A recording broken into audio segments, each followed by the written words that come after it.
and I'm glad to speak for Labour tonight in a debate that purports to address twin crises, both the climate crisis and the cost of living crisis. And indeed, Minister, I've spoken before about these twin crises that we are all facing in Irish society, and indeed all of us, I think, across the House are hearing from constituents, from families, from individuals about the astronomical increases in the cost of living that everyone is experiencing, the increases in bills faced by individuals and families in my own constituency of Dublin Bay South and elsewhere too. People telling me about the increases they're seeing in the cost of their rent, the cost of their childcare, the cost of their fuel bills, the cost of groceries. We know inflation is at a 20-year high, and we know that this is really hitting hard. And we heard today from Barnardo's the impact upon child poverty that this is also having. Labour take the cost of living crisis seriously, and just recently, on the 26th of January, we put down a motion in this House offering real solutions to address the cost of living crisis. We put down a motion in which we called for transformation of the national minimum wage to a living wage. We called for increases in social welfare payments linked to the rate of inflation. We called for a windfall levy to be introduced on excessive profits made in the energy, transport, housing and food sectors due to rising prices. Unfortunately, that motion was opposed by government and it didn't pass. And despite the record tax take we saw in 2021, we believe insufficient action has been taken by government, both in the last budget and indeed in what was recently a mini-budget in all but name, with measures introduced by government which simply did not go far enough to address the really serious cost of living crisis being faced by so many in this country. And that's why we can't support the government amendment to this motion. However, we in Labour, as with all of those who are of the left and who are green reds, we take the climate crisis seriously too, and we recognise the urgent need for measures to tackle the climate emergency. We recognise the urgent need to reduce our climate emissions, to tackle the biodiversity crisis that we also face. And that's why we support measures introduced to tackle climate, including measures introduced by this government, such as the establishment of the Citizens' Assembly on Biodiversity we just debated earlier today, and the Climate Action Plan targets, which we have welcomed. We also supported, with some reservations, the government's retrofitting plan. And that's why we've supported the introduction of carbon tax too. And that's why we disagree with the Sinn Féin position on carbon tax, and we support the Social Democrats' amendment to the motion. Because the reality is that Sinn Féin do not take climate seriously. For them, climate can wait, apparently. They don't see the urgent need to introduce measures to tackle emissions, and you can't trust them on climate. We believe that parties that profess to be serious about climate do not oppose carbon taxes, just as parties professing to be socialist do not oppose taxes on wealth and property taxes. Green Reds believe that properly targeted carbon taxes can reduce emissions and redistribute wealth in accordance with the principle that the polluter pays. And I was proud to stand earlier today with the Not Here, Not Anywhere group of activists campaigning on green issues, and to hear their arguments in support of more urgent measures to tackle climate. For them, as for us, carbon tax is not the only mechanism to tackle the climate emergency, patently not. But in conjunction with wealth taxes, carbon taxes can deter harmful patterns of behaviour. They can ensure that the biggest and wealthiest emitters pay the most, and they can ensure redistribution of wealth to transfer benefits to those who would otherwise not have the ability to meet the costs of retrofitting and other necessary measures. And just as carbon tax is not the only mechanism, clearly not, to tackle the climate emergency, nor is it in any way the only reason for an increase in cost of living or even an increase in the cost of fuel. I've spoken already about the increases we're all aware of in the cost of living. It's not just fuel and energy. We're talking about increases people are facing in their rent, in their childcare costs, in their food and grocery bills.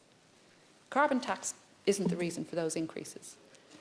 And we know that in terms of fuel increases, in terms of energy price increases we've seen just today, the primary cause for that is Russian aggression in Ukraine. It's international causes, and we accept that. We don't say government should be blamed, can or should be blamed for all of the increases in the cost of living or in inflation.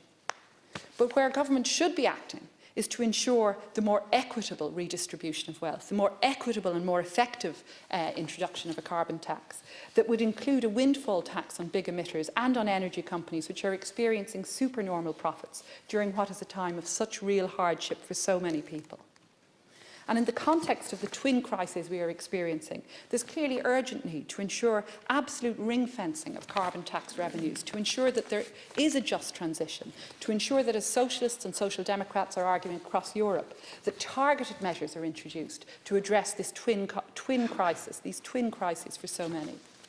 In Budget 22, we in Labour called, therefore, for a new targeted carbon tax credit.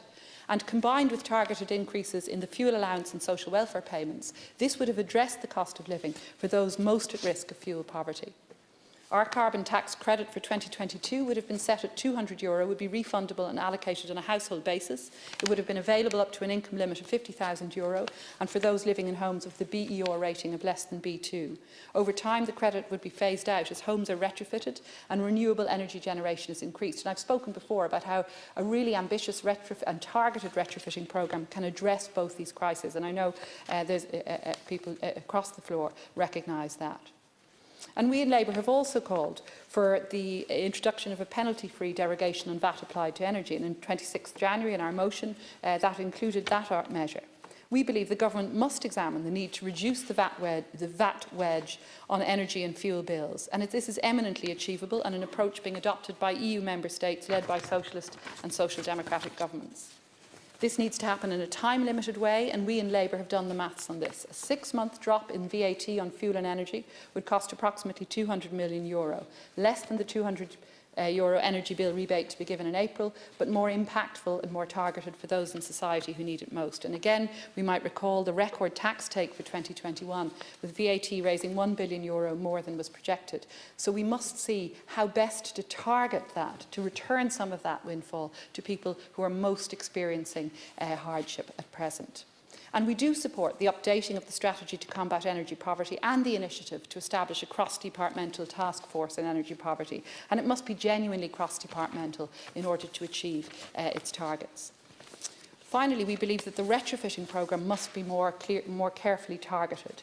In the constructive criticism we've offered of the National Retrofitting Scheme, while very much welcoming its introduction, we've expressed concern that it may not make enough of a difference in tackling both cost of living and climate change for many households. It's insufficiently targeted at those households who can't afford the deep retrofit, who don't have the savings of €25,000 and that can't afford to borrow the cost. And we believe that it must therefore be reviewed to look at how it can be better targeted.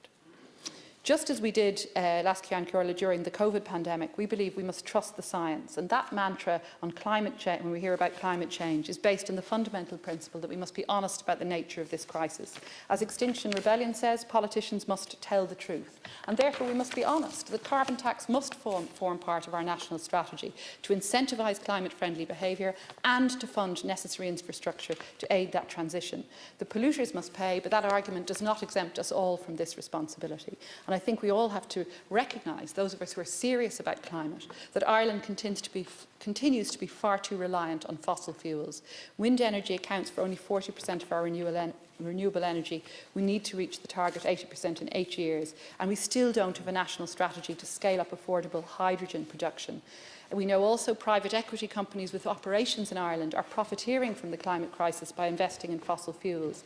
And we need to see much more decisive action on this, on the importation of fracked gas and on so much more.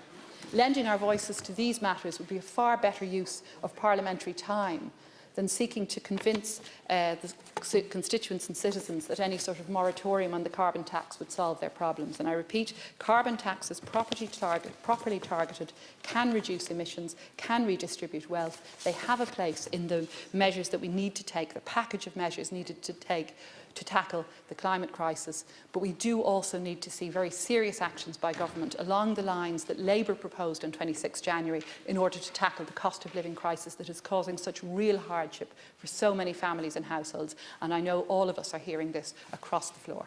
Gura Mahagat.